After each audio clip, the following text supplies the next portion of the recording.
Esta foto es de 1958, en la Feria de Comercio Musical de Nueva York, donde asistió la compañía Rickenbacker a mostrar sus nuevos modelos, y aquel hombre en esa fotografía es Jan Toots, guitarrista de jazz que no tenía la más mínima idea de que la guitarra que se encontraba detrás de él a su derecha cambiaría el sonido de la música pop para siempre.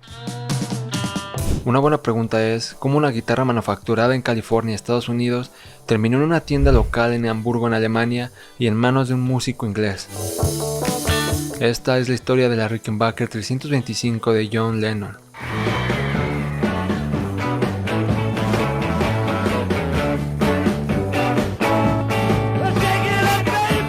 Todo comienza a inicios de 1958, cuando la empresa Rickenbacker decidió fabricar 28 unidades de este nuevo modelo.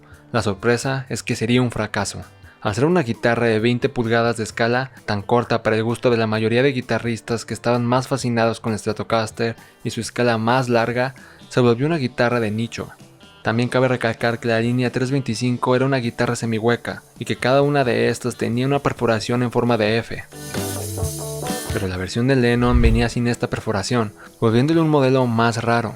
Esto demuestra que Rickenbacker estaba probando prototipos de esta nueva línea, y el cual sería en específico la versión V81, su modelo más fracasado, tanto que aún no se vendía a finales del 58. Y así fue como decidieron llevarla a la Feria de Comercio Musical de Nueva York. Gracias a todas estas fotografías podemos ver este modelo en su estado más natural, con el acabado de la madera, su trémolo Kaufman y lo más curioso, que aquí solo tenía dos perillas, uno de volumen y uno de tono, diferente a como la compraría Lennon años más tarde. La historia cuenta que la empresa no logró vender en esta feria este modelo una vez más, así que decidió tomar medidas un poco drásticas, cambiarla a algunos settings. La fábrica recondicionó todas las 325 que aún estaban en el inventario de Rickenbacker. Les fueron agregados un control de tono y un control de volumen más, y cuando en 1959 llegó un pedido por parte de Walter Hofner, el distribuidor de Rickenbacker en Alemania, la empresa no dudó en enviarles 3 unidades de las rechazadas 325. La futura guitarra de Lennon sería una de esas. Los documentos de envío que aún se conservan nos confirman esto. Podemos ver en la factura el número de serie V81. Y por si no fuera lo suficientemente rara, esta guitarra fue una de las 8 únicas 325 con acabado natural fabricadas en 1958. Y así fue como este único instrumento en su tipo terminó exhibido en la Steinway Music Store en Hamburgo, Alemania, en el año de 1960. George Harrison cuenta la anécdota de cómo Lennon descubrió esta guitarra. Fuimos a una tienda en Hamburgo, y John compró esa pequeña Rickenbacker que acababa de ver en un álbum de Ian Tillmans. Hay que imaginarse que en aquellos días cualquier buena guitarra americana nos parecía sensacional. En ese momento solo teníamos guitarras destartaladas y de mala calidad. Todavía no teníamos dinero para comprarlas, pero recuerdo que John compró esa haciendo un trato que llaman on a knocker. Pagas una parte ahora y el resto cuando te encuentren. No sé si alguna vez les terminó de pagar. La primera fotografía de Lennon con su nueva Rickenbacker fue esta, tomada en la Feria Dom de Hamburgo, tomada por Astrid Kirchherr entre octubre y noviembre de 1960. Sin embargo, no pasaría mucho tiempo antes de que John le hiciera su primera modificación, el trémolo. Esto fue unos meses después, ya en 1961, y con la banda ya tocando en The Cavern.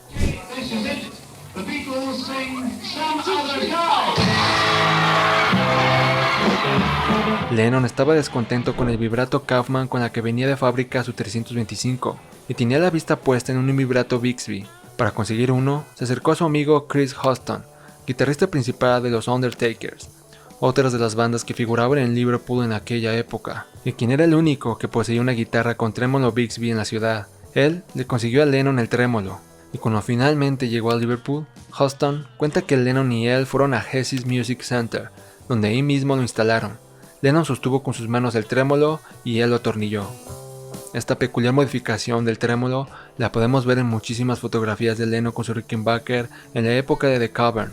Esa combinación de madera natural con el trémolo fue el distintivo de su guitarra en los primeros años en Liverpool, hasta llegando a 1962, unos meses antes de su estrellato a nivel mundial. Lennon le hizo algo más. En septiembre de ese año le hizo una modificación un poco más significativa, el acabado.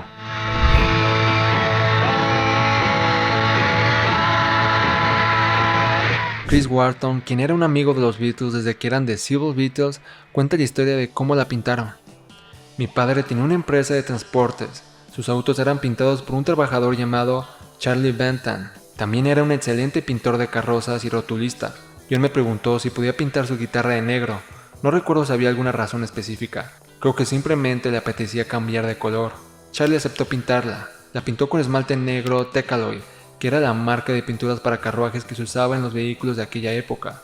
Ciertamente tenía varias capas de pintura y tardó varios días en terminarla, porque recuerdo que John no dejaba de preguntar si ya estaba lista. Esta persona que hizo el trabajo de la pintura no tenía muy buena idea de cómo funciona el interior de una guitarra, ya que el cableado de las pastillas lo hizo incorrectamente. Dejó la pastilla del medio desconectada por completo, y si ponen atención y analizan la guitarra de Lennon en las primeras grabaciones de The Beatles, verán que casi siempre tocaba con el interruptor en la posición central. La pastilla del medio era la que no funcionaba, pero por algún desajuste de cables, esta posición del interruptor combinaba las pastillas del cuello y del puente, como si fuera una Stratocaster, un sonido que seguramente a Lennon le fascinó. Todas estas curiosidades de la electrónica se saben gracias a Ron DeMarino, quien fue el luthier de Lennon en los años 60. Él reveló muchísimas cosas sobre sus guitarras, y en específico esta, la Rickenbacker 325. La primera vez que vi la famosa Rickenbacker fue en 1972. Tenía 2 cuerdas planas, también le faltaba una, y la cuerda equivocada en el lugar equivocado. Algunas estaban incluso entorchadas, era un desastre. La electrónica era terrible. Era increíble la cantidad de juntas de soldadura en frío. Yo tenía una relación honesta con John, y no dudé en decirle que todo era un desastre. Ahora bien, nunca le pregunté si él había hecho todo ese trabajo, así que no puedo decir con absoluta certeza si lo hizo él o si alguien más.